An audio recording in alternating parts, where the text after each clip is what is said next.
May 21, 1946. Room 216 of the Omega Site Laboratory at Los Alamos. A young physicist named Louis Slotin is demonstrating a dangerous experiment to 7 colleagues.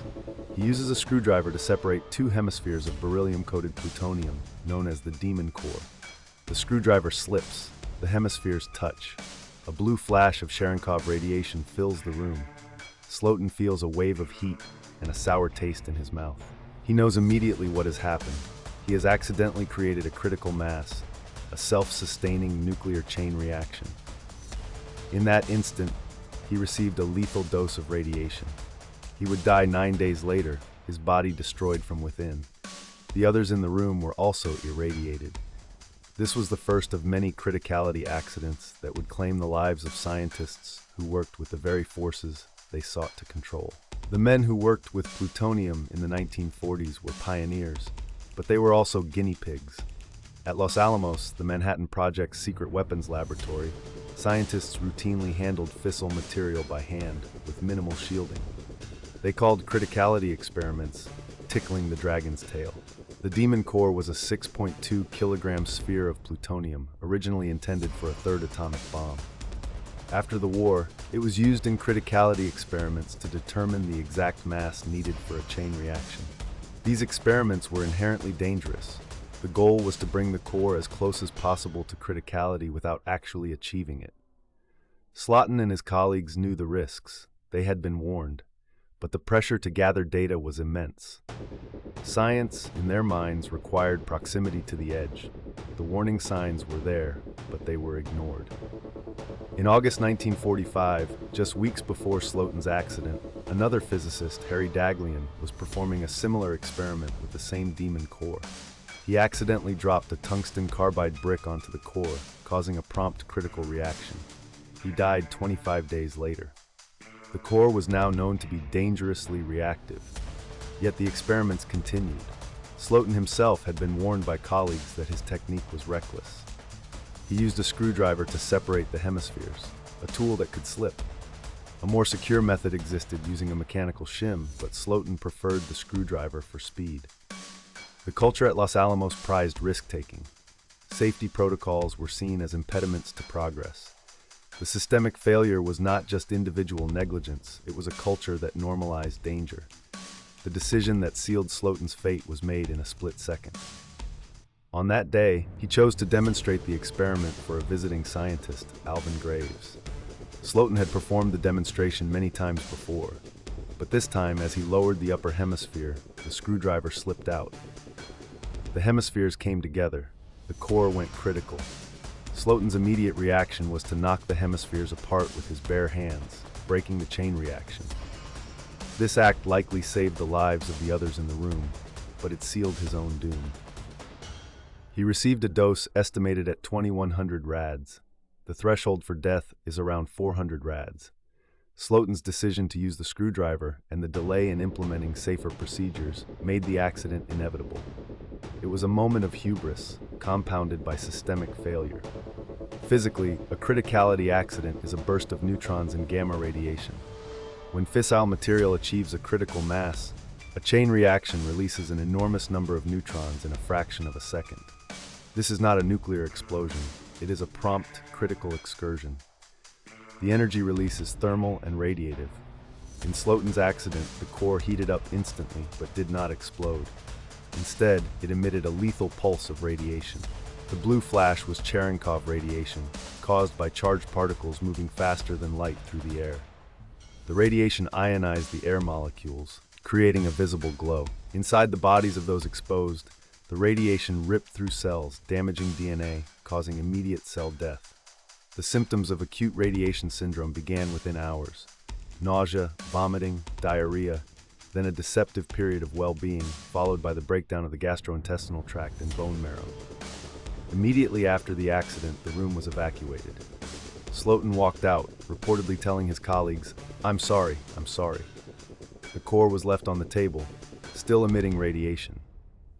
The first responders were not radiation specialists. They were fellow scientists and security personnel. They had no protective gear. They entered the room to recover the core and assess the damage. The core was placed in a lead container. but not before several people received additional exposure. The cover-up began almost immediately. The accident was classified as a criticality incident, and details were kept secret for years. The official report downplayed the radiation doses. Slotin was treated at the Los Alamos hospital, but the medical staff had little experience with acute radiation syndrome. They could only manage his symptoms. He died a painful death, his body decaying from within. The others survived, but with long-term health effects. The full horror of criticality accidents became clear in the following decades. In 1958, at Los Alamos, a chemist named Cecil Kelly was working with a solution of plutonium in a mixing tank. He noticed a reading on an instrument and leaned over the tank to adjust a valve. The solution had separated into layers, concentrating the plutonium. When Kelly leaned over, his body acted as a reflector, pushing the solution to criticality. A blue flash, a wave of heat. Kelly collapsed. He was found by co-workers, convulsing. He died 35 hours later, his body destroyed by an estimated 12,000 rads. The accident was initially blamed on Kelly's inexperience, but later investigations revealed that the tank's design was flawed and safety protocols were inadequate. The cover-up was systematic. The accident was labeled a chemical explosion in public reports. It took years for the truth to emerge. The human cost of these accidents extends beyond the immediate victims. In 1999, at the Tokaimura nuclear fuel processing plant in Japan, 3 workers were preparing a solution of enriched uranium. They bypassed safety procedures to save time, pouring the solution directly into a precipitation tank instead of using a mixing vessel. The solution reached criticality, and a chain reaction began. The 3 workers received massive radiation doses. One, Hisashi Uchi, received an estimated 17 sieverts, 1700 rem. He was kept alive for 83 days, suffering unimaginable pain as his body disintegrated. His skin peeled off, his organs failed, and he was kept conscious against his will for experimental treatments. The accident released radiation into the surrounding area, forcing the evacuation of 160 people. The plant's safety culture was found to be severely lacking.